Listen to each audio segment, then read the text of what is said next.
Hello everyone, today we have Sophia on the show. Hello everyone, I'm Sophia and I'm 19 years old. I've just finished my first year at university and I'm also a YouTuber. I have been watching a lot of your videos over the past few days, and we know that results day is coming up literally for some people in kind of a few hours. What can people do as the hours count down for results day just to manage their nerves and feel a little bit less stressed about tomorrow? Honestly, I think the best thing you can do is just distract yourself. Just either get out the house and go for a walk or meet up with your friends, or if you really just don't want to go out, just watch TV. I remember the night before I kind of just tried to remain as calm as possible. I just put my favourite TV show on and yeah, just ate a load of snacks, and really you just got to not think about it. Treat tomorrow as like any normal day. Yeah, definitely. I think for me, for my first results day getting GCSEs, I was like up all night. I was on Twitter, I was on the group chats, I was like getting myself really stressed out, seeing what people would put for like questions on different exam papers, thinking, oh my goodness, like today's going to go horrendously. I'm really getting stressed out. But I think for my A-levels, I was a lot more level-headed. Although we'll talk about how we got our A-level results, because it was slightly different to the normal way, but the way that people are getting them this year. So I think that's a really important thing to talk about. But definitely get off the group chats. Try and just distract yourself. Just try and be a bit mindful if you can. Really just trying to distract yourself, watch your favourite TV shows. Yeah, if the group chats are like stressing, just don't surround yourself with that energy, because I just think that although it's great to chat to your friends and you might be getting really excited, tomorrow is like a big day, and cringe as it sounds, need your sleep, you need to be relaxed. Just try and distract yourself and just try and stay away from anything that could be possibly negative. If you are actually getting your A-level results, make sure that you are clued up on clearing. There is the possibility with things that you might need to go through clearing, and I also just want to point out that clearing is not necessarily a bad thing. Sometimes people go to clearing and they get much better offers than what they were originally going to go and do. So if you are going to get your A-level results soon, then make sure you are clued up about clearing. Your teachers will have all the information that you need, but just on a personal level, maybe just do some research and get yourself clued up on clearing. So we both got predicted grades last year. We received our A-levels in 2020. How do you think that predicted grades results days differ or are the same as getting your normal kind of exam grades? I think it's so stressful because you're relying on your teachers to give you your grades, you're relying on all the work that you've done throughout the year, and obviously at the time you were doing it, you didn't expect that work to actually count towards your final grade. You know, you might have done a mock and thought, oh, that's not gone well, and now all of a sudden that's kind of leading to your final grade. But I think you've just got to put trust in yourself and also the teachers and think, you know, they've seen how hard you've worked over the whole 2 years of A-levels in particular, and kind of just hope for the best really. But you know, if you come out with a grade that you're not happy with, you've got so much time to kind of speak to your teachers and see what changes can be made, because obviously they still do have to have things in place like that. Just because you haven't sat an exam doesn't mean you can't still have your grades changed. And yeah, again, like I said, you just have to put your trust in your teachers and trust in the work that you've done throughout the whole year. Definitely. I still found my predicted grades results day really nerve-wracking. Although, in a sense, I think it's basically the same. You will feel the same, is what I'm trying to get across. But when you have your predicted grades, for me, I kind of felt sort of okay, because I knew how hard I worked. I knew what I'd been putting in over the years. But at the same time, I know that there are some people that kind of don't do that much work in class, but they can still ace an exam, which is why this is so tricky, that it's been kind of like flipped on its head. So hopefully you're kind of feeling okay about your classwork, but at the same time, don't like stress too much about it. Like, you can appeal your grades. What will be, and you can always, like I said, get them appealed. You can change them. There are different things that you can do in the future to kind of work towards getting to where you want to be.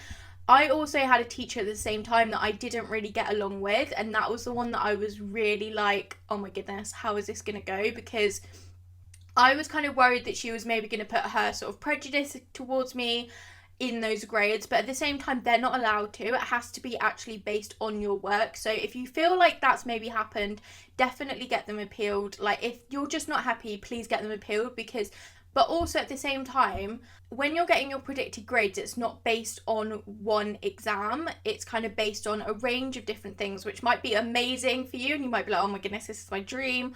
Or it might be the total opposite and you're like, no, I do really well in exams. But at the same time, just knowing that you haven't had like a bad exam day. Like I know sometimes you can do an exam season and you can feel really ill maybe on one day and just know that an exam really didn't go well and those were your awful questions and you had no idea what to write down.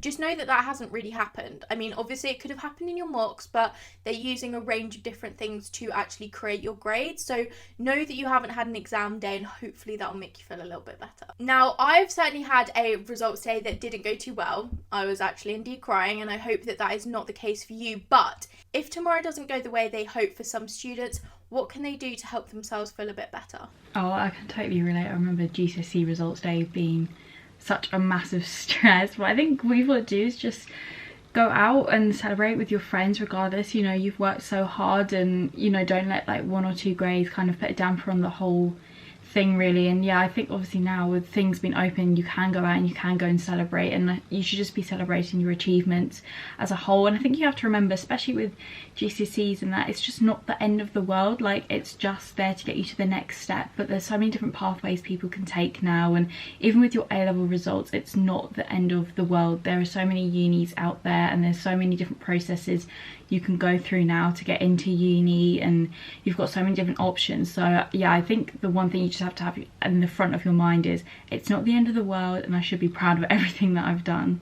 Yeah, definitely. And I think for me that actually, almost in a way, obviously I hope that your results day goes as best as you plan, but I think for me, actually, if I hadn't had that really bad results there, I wouldn't have had that sort of wake up call of like, okay, I really need to actually start working and I really need to figure out what's going wrong here.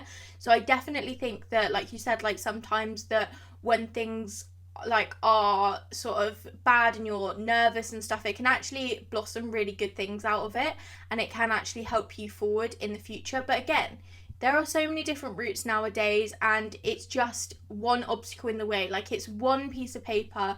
You can retake, you can do all sorts of things, like you can appeal, etc, etc. There are so many things that you can do that actually, that one day and those one set of grades isn't like be all and end all, especially if you are getting your GCSE results. Especially if you're getting your GCSE results, like on it, like A levels is a little bit more kind of like because obviously if you want to go to uni, then that's the whole uni process. But like I said, clearing, and sometimes you actually get a better offer. But yeah, if you're getting your GCSE results, please, whatever you do, do not stress and do what I did. If it doesn't go amazingly tomorrow, find what you need to do to improve your grades and do amazingly for A levels. Like, this is just one step in the road. On the other hand, if people's results day goes amazing tomorrow, what can they do to I think the first thing you've got to do is just get out and, you know, obviously depending on how many friends you've got who want to go out and celebrate, you have to remember some of them are probably going out to celebrate with you and some of them may not be feeling the same way. But I think the best thing you can do is just go out and lift this whole weight off your shoulders. And yeah, whether that's you go for food, for drinks, you know, just even like people I saw in results, they go to like cinema just to do your favourite things really. I think it's just so important to get out there and have a day with your friends and just remember that that's the chapter of your life done and the next chapter is about to start, and you should be really excited whether you're going to uni or to sixth form or into a career. Like, you just need to think about the future now. It's ahead of you and you've done so well. And yeah, I just think results day is a day about celebrating really just your overall achievement. It's just so worth getting out and about. Definitely. And I think that sometimes people actually get a bit nervous to actually go into school. I know some of my like peers and people that I went to school with actually wanted to kind of collect their results and then just go home and not open them in front of anyone, and I get that. Like, I totally, if that is your vibe, 100% go for it. But at the same time, I know that if I had done that, I mean, GCSE results day I probably could have done with doing that, to be honest, but it did make me feel better being around other people and actually being able to talk to my teachers. But if you get the chance to go in for results day, please do it. I do think that it's kind of one of those things that only crops around twice in your life, maybe 3 times. Please go in, because it's such like like for me, I always just found it like such a good atmosphere no matter what happens.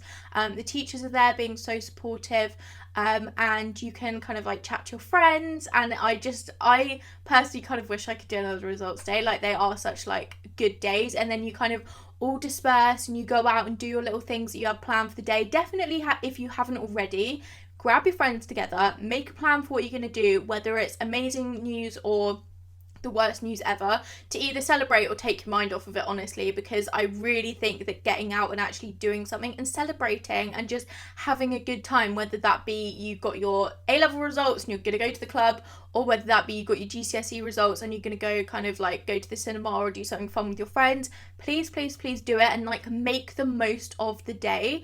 I think for me, my GCSE results, I was so devastated with them that I didn't really do anything, and now I just think that it would have been good to kind of distract myself, take my mind off of it.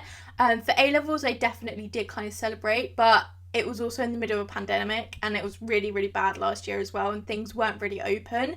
So definitely this year, if you can, please go out and celebrate.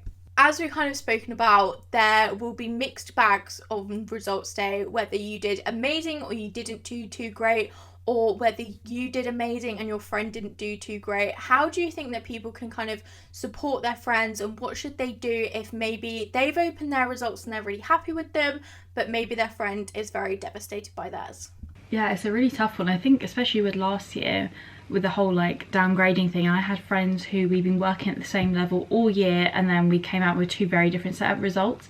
And I think the one thing that I learned was you just have to really reassure people, and you have to be there. I had a lot of friends trying to go through clearing, which is obviously a really stressful process for them, and I was kind of offering, is there anything I can do for you? Like, do you need me to look things up whilst you're on hold on the phone? Or, you know, obviously I had like one friend who had her heart set on a uni, and then with the whole downgrading thing they wouldn't take her, and then it turned out obviously when they sorted out all the results they would have taken her, and it was just too late, which obviously was really frustrating.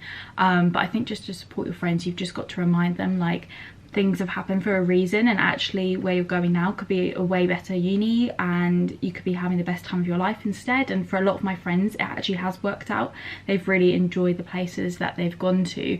So I just think you have to keep reassuring them and just telling them, you know, it's not the end of the world, and just take it as kind of something exciting and new, and, you know, just reassure them as much as you can. I do think it's a bit of a tricky situation, and it can be a bit awkward as well, because you want to celebrate and you want to go out and you want to have fun, but at the same time you also want to be supportive for your friend. But I think at the same time, don't let anyone like dull your sparkle. Like, if they are a good friend, as much as they'll be upset, they'll also want you to celebrate, and that it's not like just because something happened to them, it doesn't mean that you can't celebrate. But at the same time, obviously be supportive, be understanding, kind of be like, come on, let's go out, let's like take your mind off of it. Like, obviously if they're going through clearing, then that's kind of something that you want to sort out ASAP. But if it's not anything like that, then it's kind of like, look, we can sort this out another day. Let's just have a nice day. Like, let's forget about sort of what's happened. There'll be other paths. I think sometimes just having like a frank conversation with them and being like, okay, like, what do you want to do now? And then sort of trying to help them actually realise that there are different paths and that there are different ways that they can find around. And like you said, sometimes actually it works out for the best. Like, sometimes the unexpected paths and the paths that you didn't actually want to go down end up being like the best thing ever. So reminding them of that, but also knowing that you are allowed to celebrate at the same time is what I'm trying to get across, that no matter what happens, like, that is, you can celebrate and you can be supportive and you can be a great friend, but that doesn't mean that you have to like dull your sparkle. Also, I think that if you've got in to get your results, talking to a teacher and getting a teacher to kind of not sort out the situation but help and aid the situation, kind of take off some of that pressure on you, is also a great thing. And teachers can give amazing advice sometimes, so definitely if there's a teacher that you like there, take them over to them and be like, this is the situation, and kind of just help them to solve everything. We know that you went to uni and you've just had your first year. How was that experience during getting your predicted grades and then going to uni, and how has your uni experience been different to what you thought it was going to be? Yeah, it was really tough. I think for me with results day I was feeling pretty confident, because Bristol gave me such like a low entry requirement, so I wasn't too stressed about getting into uni. It was more, what grades am I going to come out with? But obviously once I got in, it was quite reassuring, and then the next stress came of, oh my god, where am I going to live? Because we'd all applied for accommodation, and then it took like them a week, and I think it wasn't until like 8 p.m. on a random Tuesday that I got told my accommodation and my flat. So I think that was the next stress, the realization of I've got to move here in like 3 weeks time. But I think, yeah, as a whole, obviously you just expect to have this massive freshers week, and you expect to be going into uni, and things just weren't like that. I think I actually went into the uni like 3 or 4 times out of the whole year, and I was at home for the majority of it rather than in halls. But I think this year hopefully things should be different for people. I already see like Bristol posting loads of stuff saying we're going to do a normal freshers week, we're going to have the proper fair. But I think the one thing that actually really helped was joining societies. Even though a lot of them couldn't run this year, the ones that I joined promised to do like online things, and that was actually really useful. And it's been quite nice to meet people also in other year groups and hearing about like what they used to do when uni was normal. They said like all the events they would have and all the kind of socials. So I think this year, obviously for people, it should be back to normal as much as possible.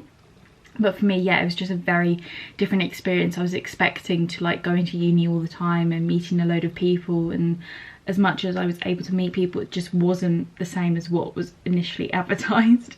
Yeah, definitely. And for anyone that's actually getting their A-level or GCSE results in the next couple of days and they're worried about having predicted grades rather than exam grades, what would you say to those people? I wouldn't stress. I'm actually going to be working on the phone lines at Bristol for people who need to go through clearing, adjustment, or even if you've got a place and you've got questions or anything like that. And you know, we've already been told just to reassure people that it's not the end of the world, and there's going to be so much room for, you know, adjustment and things like that. There's spaces at these unis, and they totally understand this year. I think especially because of what happened last year, that these grades are kind of out of students' control. Normally with an exam, you're the one who sat the exam, you can kind of gauge, oh, how well did I do in this paper, how confident do I feel? Whereas this year the unis totally understand that you haven't been able to do any of that, and for a lot of courses that often expect you to have work experience, again, they understand that probably hasn't been possible. So I think, you know, getting your predicted grades rather than exam grades, the unis are so aware of that, and I just think you have to treat it like normal. Just treat it as if you did sit these papers, because theoretically you did do a lot of work over the past 2 years to get to this point.